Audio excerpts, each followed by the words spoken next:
Everybody's attention. Thanks very much for coming. As you know, today is Constitution Day, and one of the hot topics that has occurred in the recent Supreme Court jurisprudence has been Hobby Lobby. So we have a distinguished panel to discuss some issues relating to religious freedom and to provide a broader perspective, which was one of our goals for the talk, rather than to just focus on Hobby Lobby itself and sort of current Supreme Court jurisprudence, to really give a broader view to what religious exercise is, what it means, and how it works. So I'm the first speaker. I'm not distinguished. I teach here at the law school, and I do teach religious law subjects, not as much about law and religion. The two far more distinguished panelists are, to my immediate right, we have Sara Rose, who is a lawyer, who was a lawyer at the Center for the Americans United for Separation of Church and State. Americans United for Separation of Church and State is now a mouthful. It is a mouthful, absolutely. And is now a staff attorney at the ACLU here in Pennsylvania, Pittsburgh chapter. And we have Adam Shear as well from our Religious Studies Department, who will be able to provide us a much broader historical perspective. My task is, in about 10 or 15 minutes or so, to try to provide for all of you some sort of sense of context of where we are now in Hobby Lobby, where the court has gone, where it is, and how this relates both to the First Amendment and to current statutory law. So I'll take us back as far as I'm inclined to go, and I'll have the contemporary, your modern lawyer's bias, which is if it happened before my lifetime, it didn't happen, and Adam will provide the necessary corrective to that.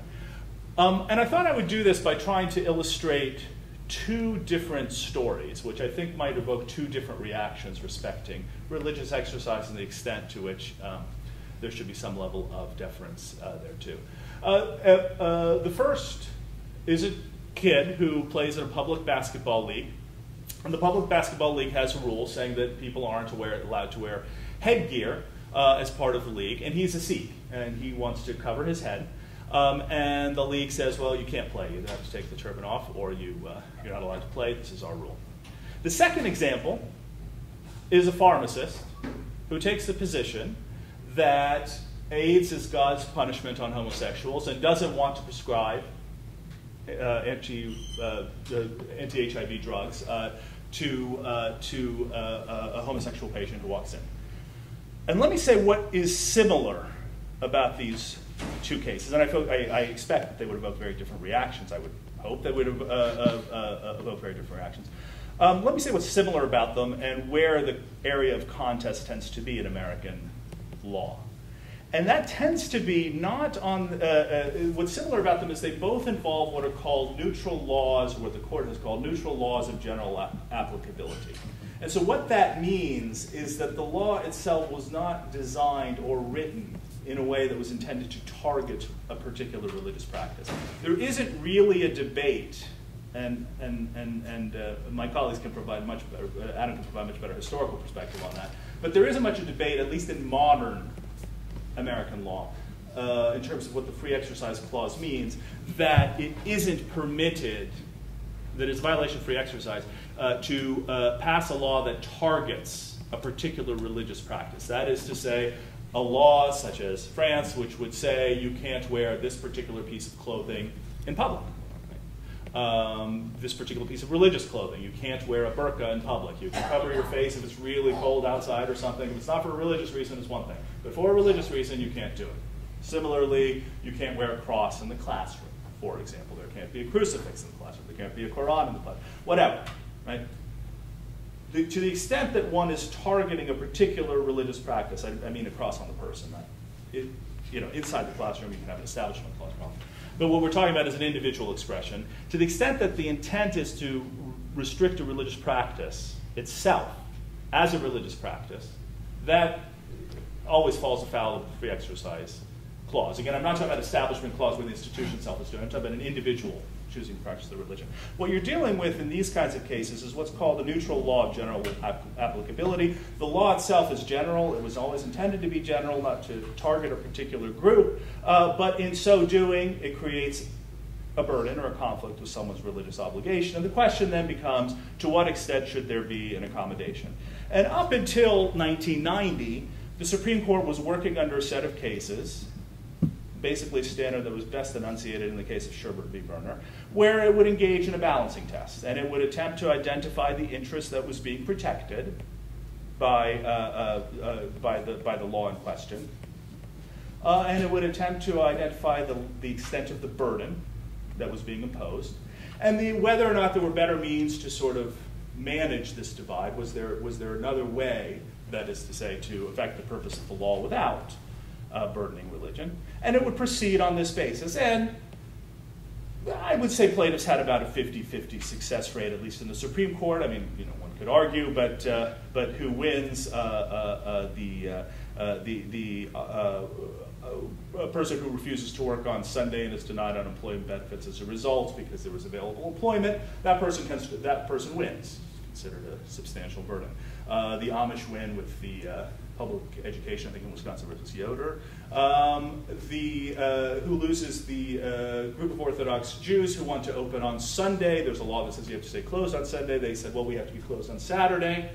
If you make us close on Sunday, then we're closed all weekend, and that's not really good for our profits. And if you tell us we have to close on Sunday, then we have to open on Saturday, and that violates religious practice. And the court decided, no, the interest in keeping things closed on Sunday, having a uniform day of rest, was substantially high enough, and the burden imposed, which wasn't that you had to work on Saturday, but that you couldn't work on Sunday, was not substantial enough that the balance worked out in favor of the state. As I said, as I read the cases, it's about a 50-50 success rate. One could argue with that. I actually think things were okay under the Shear v. Berner standard. I know that, well, yesterday I was in a debate with someone from the Federal Society. I found myself very much, arguing on my right, and I realized there are people who don't particularly like the Shear v. Berner standard, but I actually thought it was okay. Justice Scalia, inclined as he always is to create bright lines, created a bright line, and the bright line that he created, and I should say, the two examples I gave of the Sikh kid and the pharmacy, I think work out relatively clearly under this balancing test as well. Is there a state interest in making sure that there's no rule about headgear that's sort of general? Yeah, there's a legitimate interest, right? There's 17-year-old kids, God knows what they'll put on their head if you let them. So there's some legitimacy to this, but at the same time, this is a major burden. This is a major aspect of the Sikh faith. And so should we create a religious exemption, right, in order to realize this, or to permit this person to practice this faith in a matter that's extremely important to them, and maybe soften, or given, balancing against the strength of the state interest. And to me, it comes out in favor of the Sikh kid. To me, the other case obviously comes out very much in favor of the state, because the state's interest in protecting life is quite important, and there are other reasons as well. And the burden that's being imposed on the other guy, I just don't think as being as substantial. No one's asking him to engage in any particular sexual act that he regards as sinful. And so to me it works out relatively well. Scalia, as I said, looking for bright lines as he is wont to do, found a bright line, and the only bright line you could do is on one side of both of these cases, and basically said if it's a neutral law of general applicability, it is per se constitutional. That is to say, there is no such thing as a free exercise claim to the extent that the law is really neutral. It doesn't target any particular religion. Congress didn't like this at all and passed something known as the Religious Freedom Restoration Act. And in the Religious Freedom Restoration Act, it said that the state had to have a compelling state interest, and that this was the least restrictive if there was a substantial burden of religion, even if the law is general applicability, there had to be a compelling state interest, and this had to be the least restrictive means, making the person substantially burden their religion, had to be the least restrictive means to achieve that compelling state interest. Right, so that is, for those of you who recognize it, the strict scrutiny test. Part of this is because of some, in my opinion, unfortunate language in some of the earlier cases referring to compelling state interests and least restrictive means. I can't believe the court really meant that. After all, we are talking about people having an obligation to follow the law, right? It's a law. And so we're asking you to follow it. Does the state really need to come up with a compelling state interest in the same way that it would, say, to engage in race discrimination? That's the standard for race discrimination. And I don't think so. And I don't think the court actually worked the cases out that way in the Sherbert v. Werner era. I mean, I think it's a definite, the balance doesn't quite work that heavily against the state. But that's the language that was used. It's fairly clear to me, or in my opinion, that the Congress, in overwhelmingly passing the Religious Freedom Restoration Act, intended to resurrect the standard of Sherbert versus Werner. You say, why do I think that? Maybe I'm making that up. Well, it says in the actual act and in its congressional findings, we like the balancing Sherbert versus Werner, bring it back. For a variety of reasons that we can't really talk about.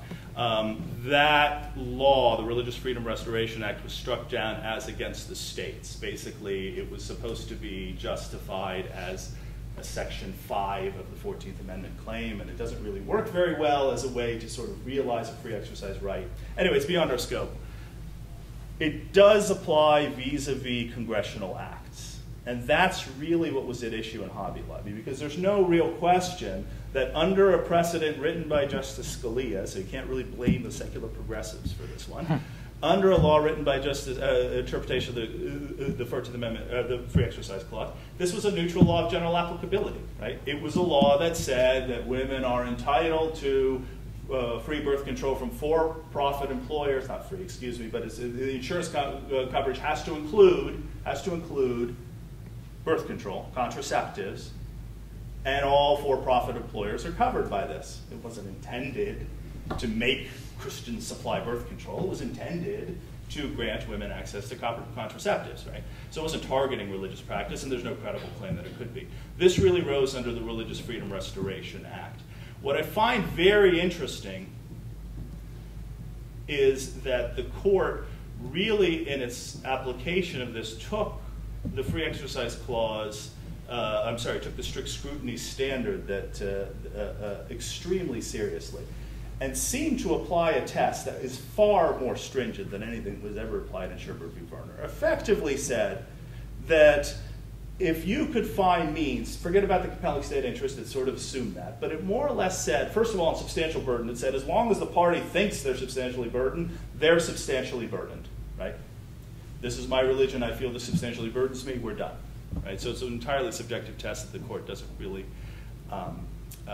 want to address. And so that's the first problem, or the first prong of it. The second prong is it said, so long as there are any way, right, as long as there's some way to better achieve the interests that the state is trying to protect, right, then at that point, anybody gets a religious exemption. So the idea is insurance coverage has to include birth control. Hobby Lobby doesn't want it to include birth control, right?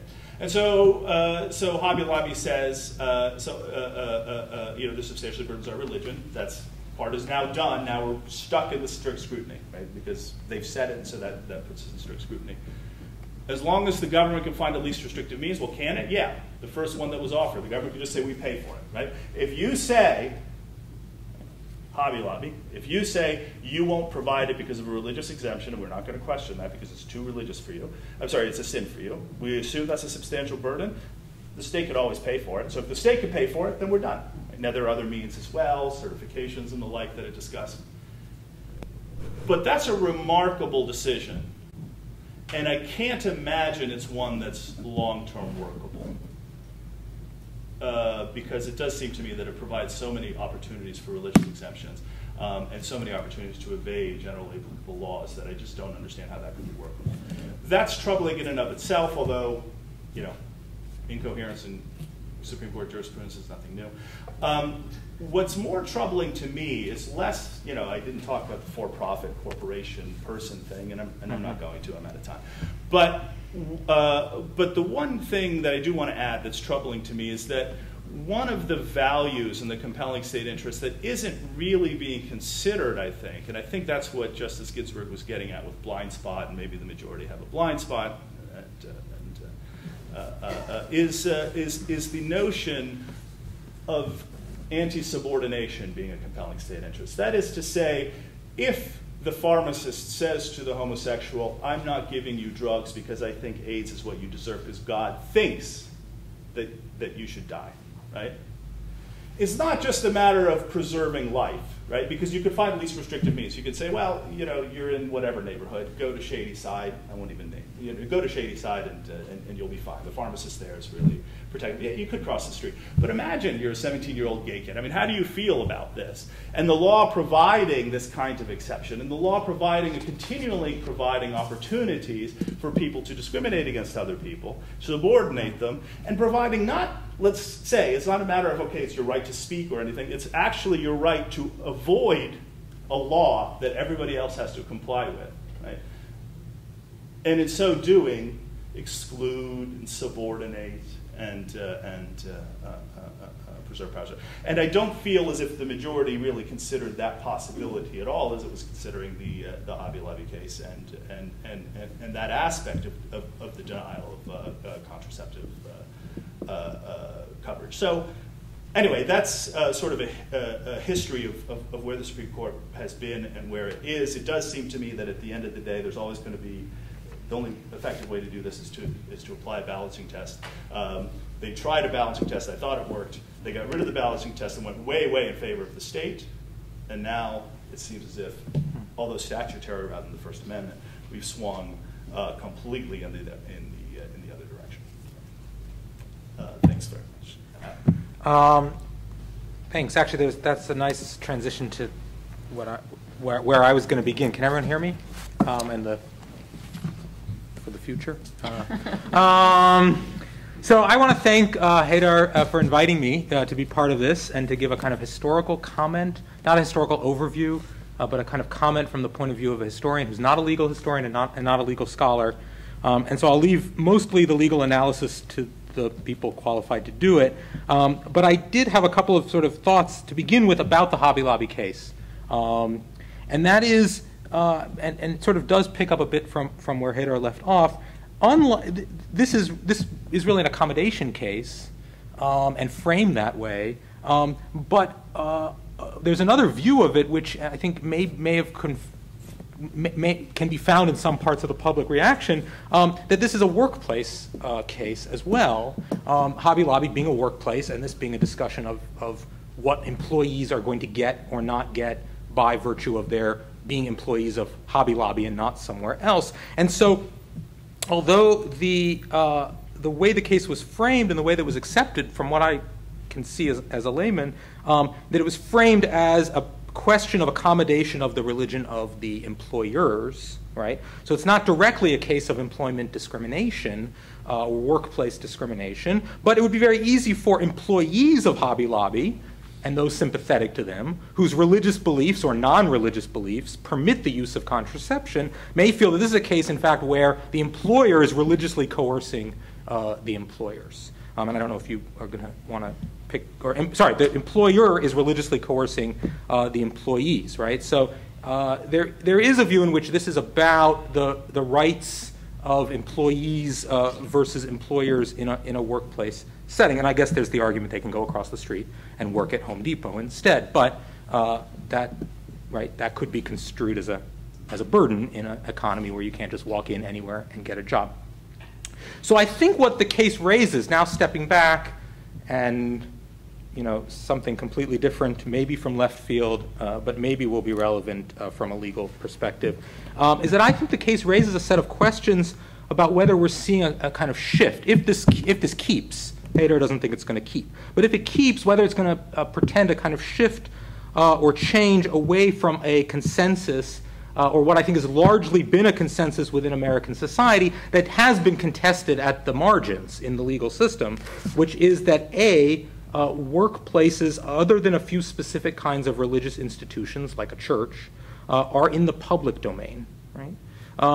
That these are public places, not a kind of private sphere, and that B, while religion can be expressed and accommodated in a public space and must be accommodated in a public space under certain restrictions because of the free exercise clause, right? But C, the third piece of this consensus is religion can't be established in a public space. So this is very clear, obviously, because of the First Amendment and then the 14th Amendment in the case of governmental action, right? No one can be forced to violate, as well as Article 6 and the public, the religious, no religious test for public office, right? One can't be forced to violate one's own religious commitments in order to enter in and participate in the public domain. That's sort of the bedrock principle there. So the question is, it's pretty clear that private spaces, or spaces construed in the sort of broad consensus as private, a religious institution itself, your home, your private associations, you can do pretty much whatever you want in the name of religion as long as you don't harm children, there are some rights, there are some limitations, but largely speaking, you can do whatever you want religiously. In the governmental sphere, you can express your religion can be accommodated in certain ways if you're a government employee, but there can't really be an establishment, or I think a better way of putting it might be the way Haider put it, is a subordination of someone, right? There's a very recent case in the Air Force, which just seems like a very obvious violation of the no religious test case, where an airman was told that the Air Force is now requiring people to swear by God to uphold the Constitution and so on. And this is so obviously ridiculous. And I'm sure the Justice Department or the legal counsel in the Pentagon is going to tell the Air Force to cut it out. But that's a very obvious case because it's government. So the answer, of course, may rest in how this case is ultimately understood over time, whether it holds up. And not just by jurists, but by American society at large. And what I mean by that is, will American society really, broadly speaking, see this as a case about government accommodation? Or will they see this as a case that kind of dramatically expands that private sphere in which you can pretty much sort of do anything you want religiously, short of harming a child or physical harm to someone else? So it goes without saying, now I begin to step back and say, from the Hobby Lobby case to a kind of broader point of view, that what gives all of this importance is that we live in a religiously diverse society. This is sort of the obvious point. And the legal issues turn not so much on a definition of a private or public sphere, but on a constitutional framework that enshrines a concept of freedom of religion as a basic right inherent in each individual. And I could spend a lot of time, but I think it's probably familiar ground to a lot of people, tracing the trajectory of political thought, giving a kind of intellectual history of political thought from at least the early Enlightenment, so a couple hundred years before Haider was born, to the period of the American and French revolutions, and trace the emergence of that rights-based paradigm as a kind of intellectual genealogy to the Article 6, to the First Amendment, and so on. But I don't think that we need to do that. What I want to point out, and this is, I think, what I might bring to the discussion, again, for better or for worse, is that Enlightenment era political theory is overlaid on a very particular historical situation in Western Europe, in which the need to manage religious diversity was very pressing in light of an unprecedented increase in religious diversity in the wake of the Protestant Reformation. So now I go back 500 years or so. Almost exactly 500 years, right? So here's a quick and very oversimplified view of the issue of religious diversity in Western culture since about 1500. Right? Here goes. Religious diversity was not unknown in Europe before the Reformation. You had infidels, Jews and Muslims. I'm not making a judgment. I'm using the language of the Christian majority, right, who existed, and they were allowed in particular places and times and under certain conditions to live and practice their religion. You had schismatics, so Orthodox Christians, again, not making a judgment, on the edges here, who were sort of tacitly tolerated.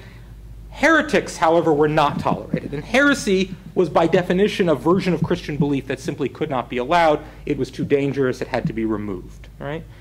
This works, and I put that in the scare quotes, right? This works to tamp down the amount of religious diversity in Western European society until the Reformation. And then for various historical reasons, protection of princes, the invention of the printing press and the ability to spread this farther, all kinds of things that have happened in the 14th and 15th centuries in terms of lay piety, all very interesting things, but not so relevant here. The Reformation succeeds in introducing a level of intra-Christian diversity, right?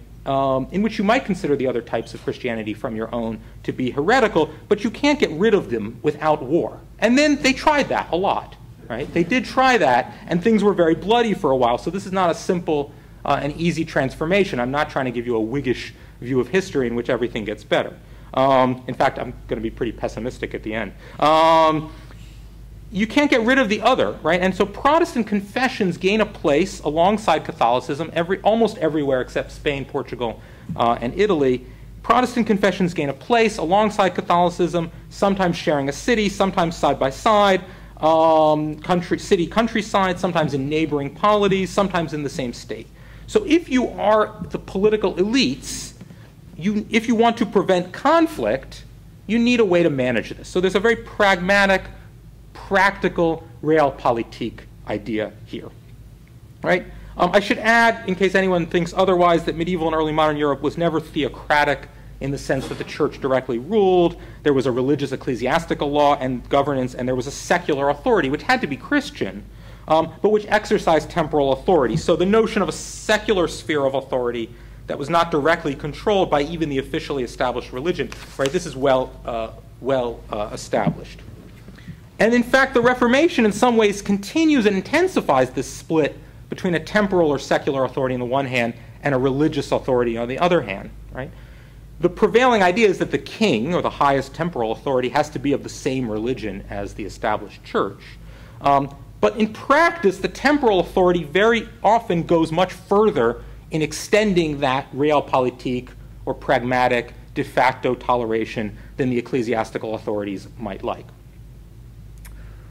But in this period that I'm speaking about, the 16th and the 17th and into the 18th century, when we're speaking about, and the medieval precursors, when we're speaking about toleration, right, as a way to manage religious diversity, we're not speaking of rights, right? Although toleration expands, it is really the elites of the established majority religion that allow the other religions to exist without necessarily accepting them or holding out pluralism or diversity as a positive good. They would have no problem with the subordination issue. It's fine to subordinate the religious minorities, but you want to do so in a way that lets them practice their religion and not have a war break out, right?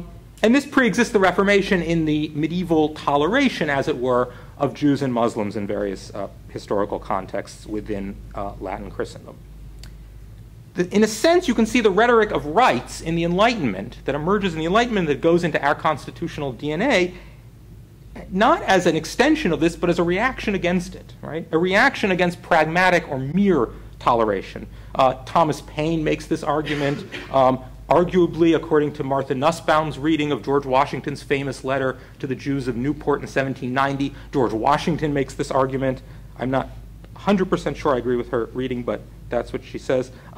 That natural right, that the natural rights of the individual include freedom of conscience, therefore freedom of religion, right?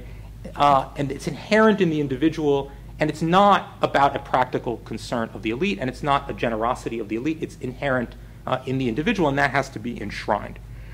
I want to point out, because I love pointing this out to people who assume that all that was good and wonderful came from the Enlightenment, that this rights discourse actually does have a prehistory.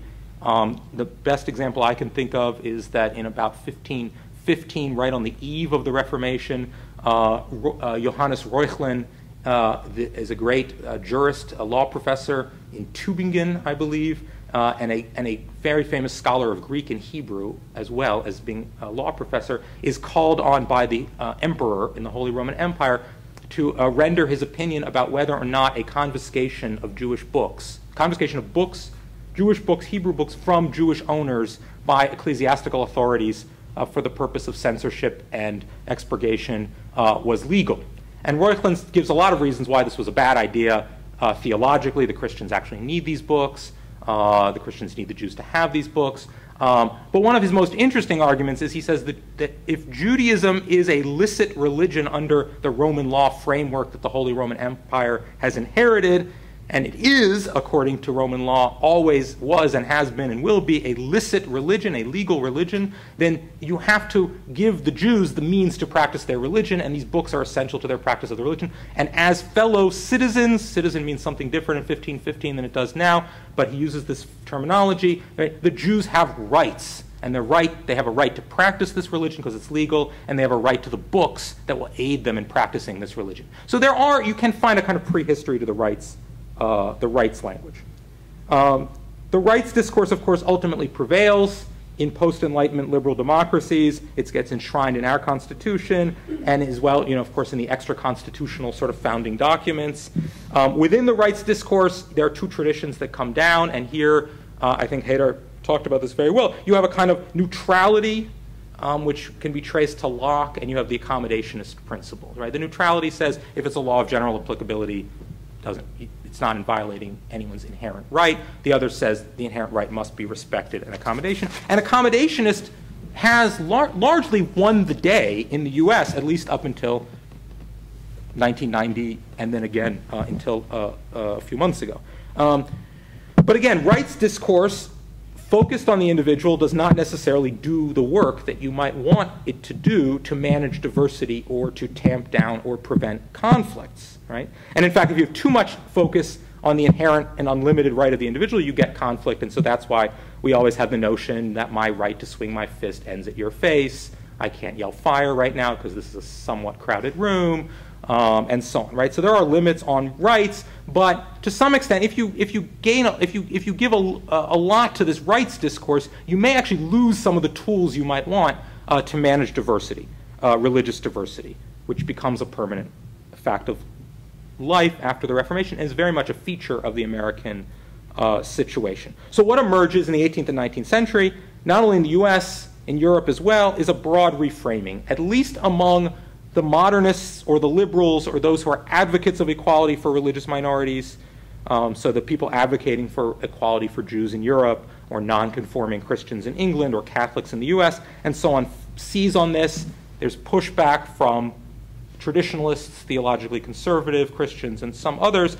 But the reframing that emerges is a reframing of religion into a putative private sphere of home, family, and personal connections, and the notion of a public sphere that would be secular. Now, there are other reasons for this than the need to manage diversity. There is an internal, even a religious trajectory for this, particularly within Protestant Christianity, that I just don't want to talk about right now because that would take too much time. There are enormous caveats here, and there are variations on the theme, and I want to stress this as well.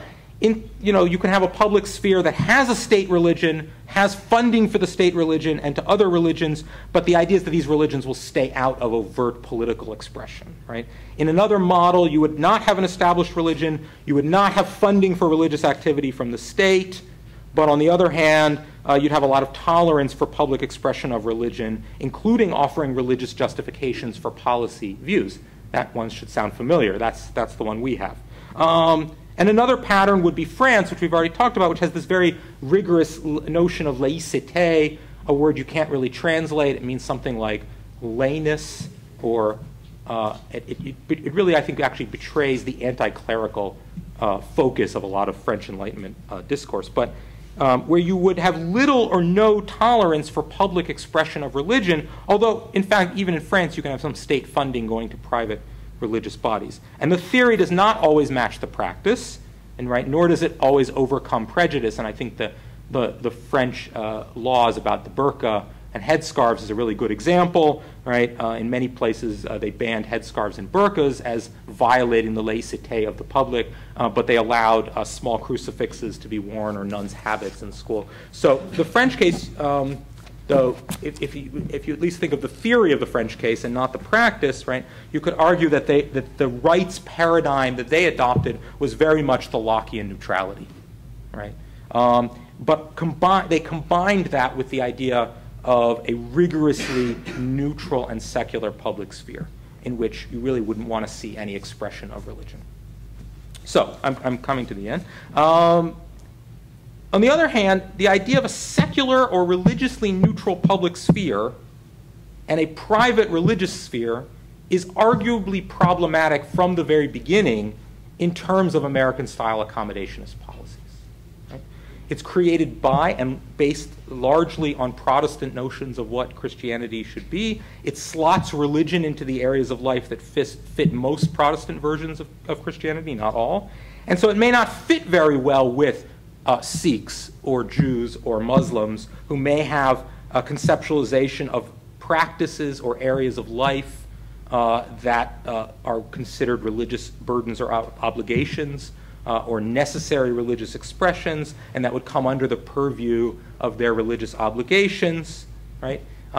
If you're going to accommodate them, then you may then have to pull back a little on the neutral public sphere. And this is actually the tension in France, particularly. Historically, it happens that many Jews and many Muslims in Europe and U.S. sort of bought into this division of spheres as a kind of price to pay in a bargain that offered emancipation, civil rights, and equality. And that's a slightly different story. And again, everyone agrees that in the private setting, church, synagogue, mosque, home, personal relationships, religiously or ethnically affiliated social organizations, you can do almost anything you want in the name of religion, right, as long as it doesn't involve questions of safety. So the question is that public sphere, right? And in the US context, we opted for accommodation of public expression of religion as long as it doesn't start to look like establishment of religion or discrimination in the public realm, right? So we have no religious test for government office. Religion becomes a protected class for private employment under civil rights law. Eventually, these things take time, but right, it moves into there.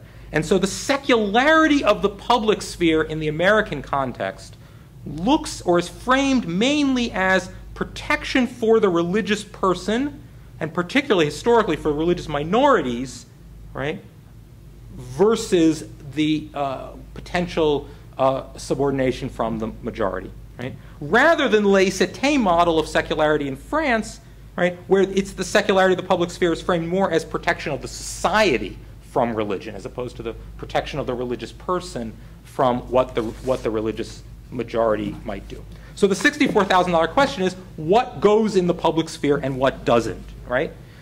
Church can discriminate on the basis of religion and employment if you're hiring a minister, but can a church-run soup kitchen discriminate on the basis of employment, right? These are probably familiar questions to those of you who've looked at these cases. A synagogue can decline to host a same-sex wedding, but can a catering hall owned by an Orthodox Jew? Can a Jewish community center? Where is the public sphere and where is it not? Right? The usual legal perspective, and I think it's been covered well and will be covered in a moment well, is that this is a kind of conflict in law between a constitutional right of accommodation or free exercise versus laws that serve the public interest. Right? I think you can take a broader view and say that there's a kind of quasi-legal or extra-legal framework that conceptualizes the problems of this religiously diverse society, and that it becomes then at heart a conflict over the definition or the scope of the public sphere. Right?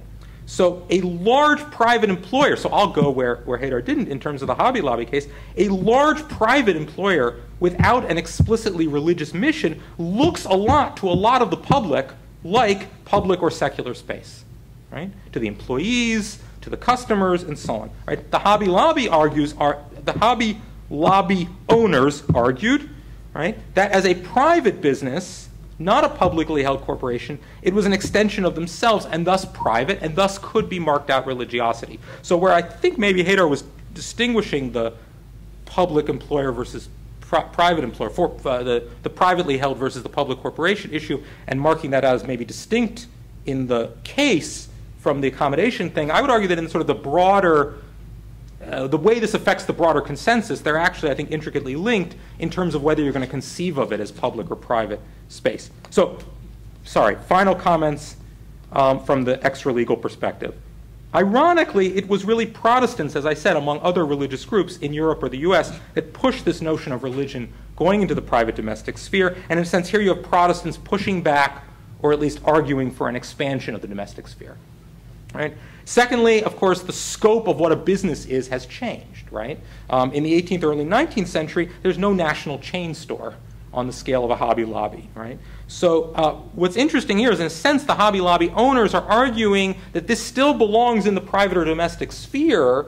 Right? You should still be conceptualizing our multi-state national chain, right, as something more like the master-apprentice workshop in Reformation Augsburg, where there was absolutely no question that if the Catholic goldsmith wanted to, he didn't have to hire a Lutheran apprentice, and if the Lutheran apprentice agreed to work with him, he was still going to have to observe the Catholic feast days and work on the Lutheran ones. So the Hobby Lobby argument is sort of to say, forget what you know about the modern workplace. It's really just the same as that domestic sphere. And finally, right, predictions are really dangerous ground, but somewhere in the description of the panelist said what might happen, right? So what I've suggested, I think, is that the notion of a secular public sphere and a religious private sphere emerges not only from a rights paradigm, and maybe not at all from a rights paradigm that affirms religious freedom as an aspect of individual human dignity, but more from the pragmatic toleration paradigm that attempts to manage conflict in a religiously diverse society. If I'm right about that, which maybe I'm not, then a breakdown in the prevailing consensus of what constitutes public and private could portend more conflict around how to accommodate religious expression while keeping the peace, or could portend more conflict and less peace. So that's my little pessimistic note. Thanks. Okay. So I think it's really difficult to understand sort of the Supreme Court's decision in Hobby Lobby without also looking at the other religion case that was decided last term, which is Town of Greece versus Galloway. I think really you have to look at both of them together to get a sense of where the Supreme Court is going on matters of religious liberty. And when I look at both of them together, I'm scared. I think that the Supreme Court has really moved, it's a significant shift away from the court's protection of people who are in the minority from people in the majority toward allowing those in power to impose their religious beliefs on others. So just quickly, we haven't really talked about the Town of Greece versus Galloway case. That involved a challenge to upstate New York town's practice of inviting clergy members to give prayer at the beginning of the council meetings. For 11 years, only Christian clergy were invited, and many, many times these clergy members would give explicitly Christian prayer. So the rule up to 2014 had been, since the 80s, had been that this kind of legislative prayer is permissible. Court decided this in a case called Marsh versus Chambers involving the Nebraska legislature, but explicitly Christian, or explicitly religious prayer rather, was not permissible under the Establishment Clause. So you could say God, you could say Lord, but once you started saying Jesus or Allah, then that crossed the Establishment Clause line. I think that there's a lot of criticism of that opinion, and really the court based it on the fact that the first meetings of Congress had prayer, and of course that must have been what the founders intended, but in order to prevent it from being divisive, we're going to make it non-sectarian. Well, in the Town of Greece decision, the court said that in a 5-4 decision that this practice of inviting clergy members and allowing them to give explicitly Christian prayer did not violate the Establishment Clause. And the reason why I think that portends a move away from protecting people who are in the minority from the majority in Establishment Clause cases is because we've been seeing this move towards protecting the minority from having to be essentially exposed to religion in the public sphere. In the 1960s, we had the cases involving school prayer and whether public schools could have prayer in the classroom and kids would have to listen to it, and that was sort of, the court said, well, no, these kids are being coerced by having to listen to prayer in school, and that violates the Establishment Clause. And then we moved in the 80s to some decisions about religious displays and whether the display of nativity scenes in public places, such as our courthouse here in Allegheny County, violated the Establishment Clause, and that's when the court adopted the endorsement test, which if a government display endorses particular religious beliefs, then that violates the Establishment Clause. And it was really all about protecting people who are not in the religious minority from being exposed to religious speech that they may disagree with or not believe in when they're in a public space, especially and not just public space, but in a government-sanctioned space. So of course you could still have it in a private space that's open to the public. And I think that there was a recent school prayer case involving prayer at football games in Texas, and Justice O'Connor made the statement that the reason why this kind of prayer in the context of a public school football game over the loudspeaker is impermissible is because it sends the message to people who are outsiders, who are not members of the religious minority, that they are outsiders, and that they're not full members of the political community, while it sends the corresponding message to people who are in the religious majority, that they're insiders and full members of the political community. And I think that really captures the essence of the Supreme Court's jurisprudence on the Establishment Clause up until the time Justice O'Connor left the court. And I think that's really the dividing line that we're seeing here. Now that Justice O'Connor is not on the court anymore, I mean, I think that the court all but abandoned the endorsement test in the Town of Greece decision. Justice Kennedy wrote the majority opinion and basically said that, I mean, I think it's a very, very tortured reasoning, but said, look, the town has opened up its meetings to members of the clergy who wish to give prayer before meetings.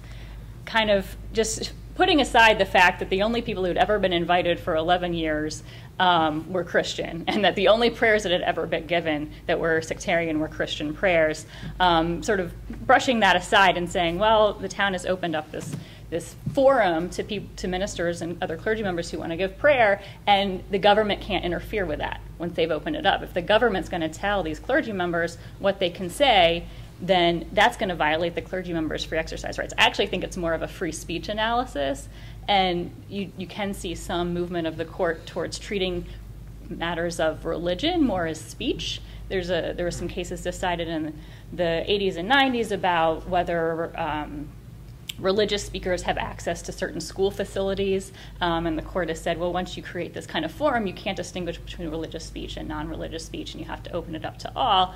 Now they've sort of extended it to once you create a forum specifically for religious speech, you can't discriminate on the basis of what the religious speaker says. We'll see what happens in the future. I could certainly see this idea that you're creating a forum leading to a lot of divisiveness. I think there was one situation where one town council, invited a Muslim to give the prayer at the opening of the meeting, and they had to stop the prayer. They had to disinvite this person because they had gotten all of this hate mail and threats and things like that. So once you've created this forum, the government loses control over who can speak in it and what they can say, which I think could be quite dangerous and could create quite a bit of division.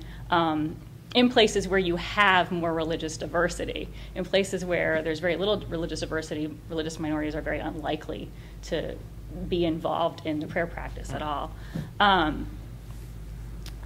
So with kind of this background of the Supreme Court moving away from the idea of religious endorsement, you get the Hobby Lobby case in which, not only does the court say, well, people who are in the minority, we're going to let the religious majority, kind of decide about religion in the public sphere, but we're also going to let corporations impose their religious beliefs on their employees.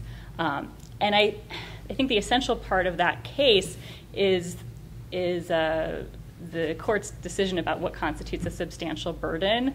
The previous court cases had said, well, courts can't question whether someone has a sincere religious belief, right? If you say that this is your religious belief, even if 99% of the other people who belong to that religion don't think that that's an actual tenet of your religion, we're not going to question whether it's a sincere religious belief.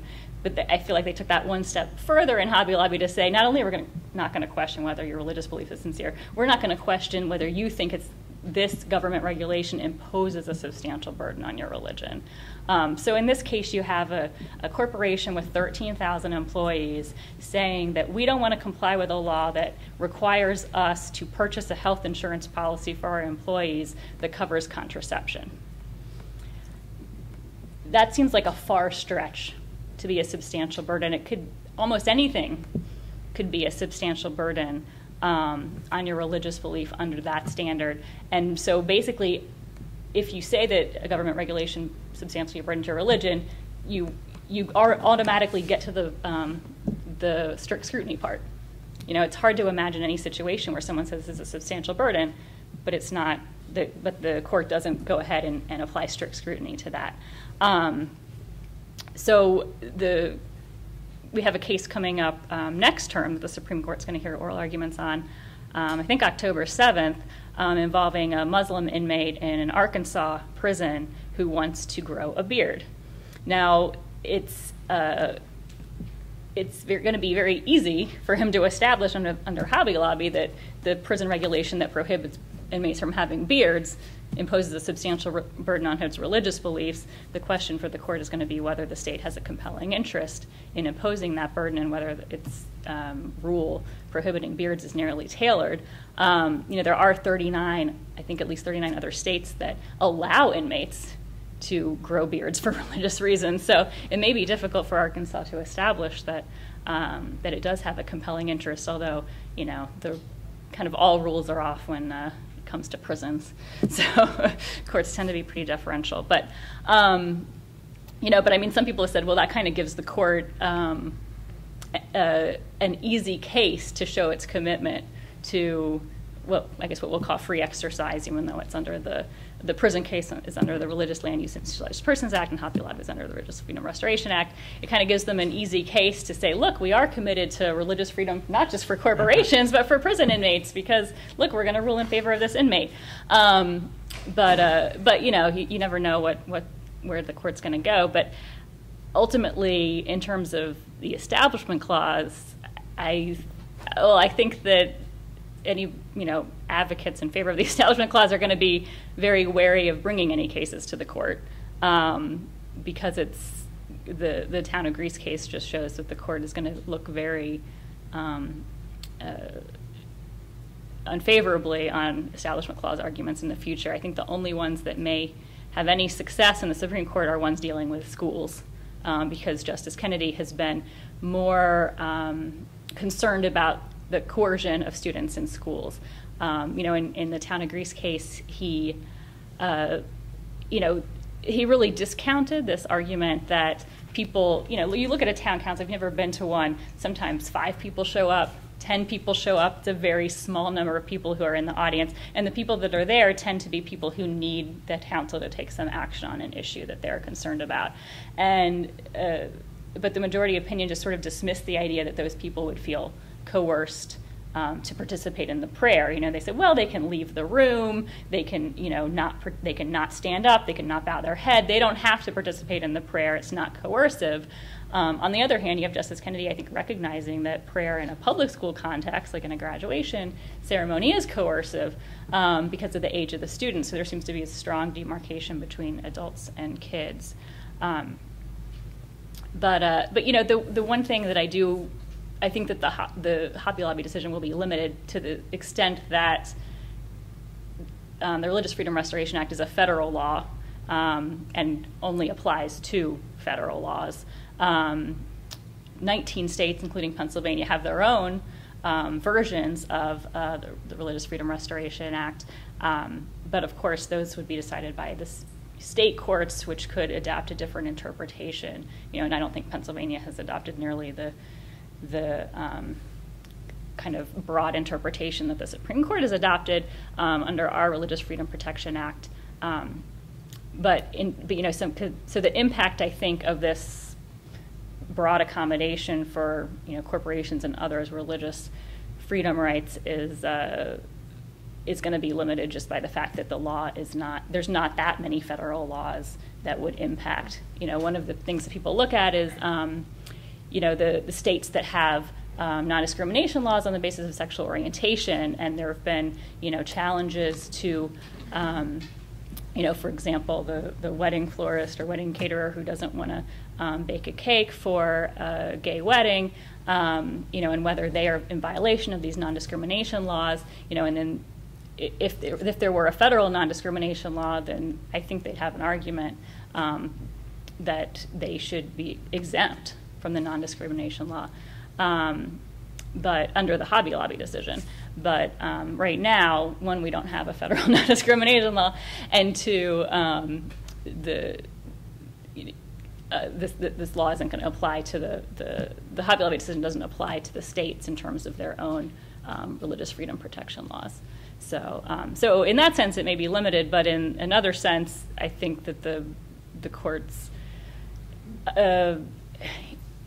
has made a significant shift in terms of their protection of the rights of the minority against the majority in matters of religion, and is going to be significantly less protective in the future. I think we have time for a couple of questions. We need to go 5 more minutes or so if anybody has any. You know, I was thinking as you were talking about substantial burden, one of the interesting cases could be the Archdiocese, because they were saying the mere fact that we have to file a certification that says that we're a religious organization is a substantial burden, because then it enables our employees to go off and get birth control provided by an insurer free of charge, and by doing that, we're violating our religion. And I think under the old standard, the court would be very skeptical about whether that was a substantial burden. The sincerity of the religious belief, as you said, nobody ever wants to get near that, for good reason. I mean, you really don't want a judge deciding what is and isn't your belief. But the substantial burden test seems astonishing. Right, well, in the Hobby Lobby case, the court specifically referenced that, that there was this accommodation being provided, and then turned around the next week and issued a stay on the other case about whether the accommodation was even in violation of RFRA. So. Right. Sorry, Devin. Well, I just want to thank you all. This is a really, really interesting panel, and it made me think about lots of things, but just one of them. I'm an employment discrimination law teacher, and so I look at things often with that lens, and I do see potential clashes with Title VII. And so when I read the Hobby Lobby decision, frankly, I was stunned by the scope of it. And I'm quite sure the court's not going to take it to its logical conclusions, but in setting up RFRA free exercise rights for for-profit entities that look indistinguishable from those of churches, and thinking about where that takes you, these kinds of clashes could well come up under Title VII with really any of the protected classes, but I'm thinking gender. It's not so far-fetched to think of a for-profit employer owned religiously, run religiously, it claims. Say firing a woman who becomes pregnant because that's not within their belief system. Maybe she's unmarried, even if she's married, she shouldn't be working. I guess I wonder, I don't think there is a neutral principle between the public and private. So let's get a mediate how that line gets pushed around. Is the context of the rights clash going to mediate that? Is it going to be different if it's seen as a reproductive rights kind of clash, where the court doesn't see that as an equality interest, although I think that argument certainly is there. Then when the court does see it as an equality clash. And just final thoughts, I was rereading the Hosanna Tabor case a few weeks ago, post-Hobby Lobby, of course for the first time post-Hobby Lobby, and just was breathless when I got to the part where they have to deal with employment division versus Smith, right? Because Hosanna Tabor, generally applicable, Title VII applies to everyone, but as applied to churches, free exercise, constitutional, not statutory RFRA, the court says, well, even though it's generally applicable law, of course the free exercise rights of the religiously run school ran by the church have to be accommodated, and that was not at all surprising. But then it has to say something about employment division versus Smith, and they say very little. That's different. But they essentially say, well, the religious free exercise rights of the church are very much more important. They're not the same as anyone else's free exercise rights. And that doesn't seem to hold up post Hobby Lobby, at least not in a statutory RFRA sense. So I just didn't just throw that out there. Title VII federal law has to conform, presumably, to RFRA's application to federal statutes. What's going to mediate these clashes of where the public space is cut into from the private space? Well, I mean, the court did, there were a sentence or added a sentence or two to the Hobby Lobby decision saying, well, we're not saying that the government wouldn't have a compelling interest in preventing discrimination on the basis of race. So, you know, I think it's ultimately going to come down to what the court thinks is a compelling interest of the government. You know, and then the other thing I think that was harmful in the Hobby Lobby to the Justice Department or the federal government and Hobby Lobby was the fact that they had created this carve-out accommodation for nonprofit religious organizations. And I think that gave the court an easy out to say, well, if you created it for them, why can't you create it for Hobby Lobby and other for-profit corporations that say that this violates their religious beliefs? I don't think the court made a distinction between a private corporation and a public one necessarily. I mean, it said that it was unlikely that a public corporation would ever assert a religious right, because you've got all sorts of different shareholders who are going to buy and sell this, and so you know who they are, and it would tank their stock price or whatever. But I mean, but there is some level of hypocrisy, and on the one hand, if tort victims sue the Hobby Lobby, I am sure the owners of Hobby Lobby will say, well, that's not us, that's a totally separate person. Right. Corporations are separate people, it's separate, you can't come to us. And yet at the same time, when it comes to the religious beliefs, no, mix our beliefs with their beliefs, because we're all sort of one and the same, and there is some level of contention about that. But it is interesting, to me the Title VII issues that are more interesting are the accommodation ones, because the court was saying in employment, they gave the very easy one. They said, well, you know, you can't race discriminate because you have to give equal accommodation to all races, and the only way to do that, the least restrictive means, you have to make it available to everybody. Once one person can exempt and everybody can exempt, then you don't have the equal opportunity and the compelling state interest is supported. But what happens if you were to say, well, our restaurant would like to, you know, separate the genders or separate the races for that matter?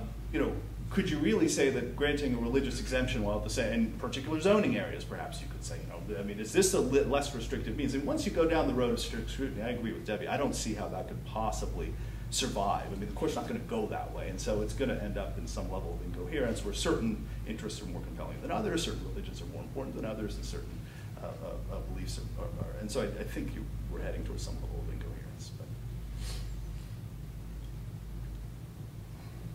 But. Anything else, or should we wrap up? All right, well, join me in thanking the other two guys.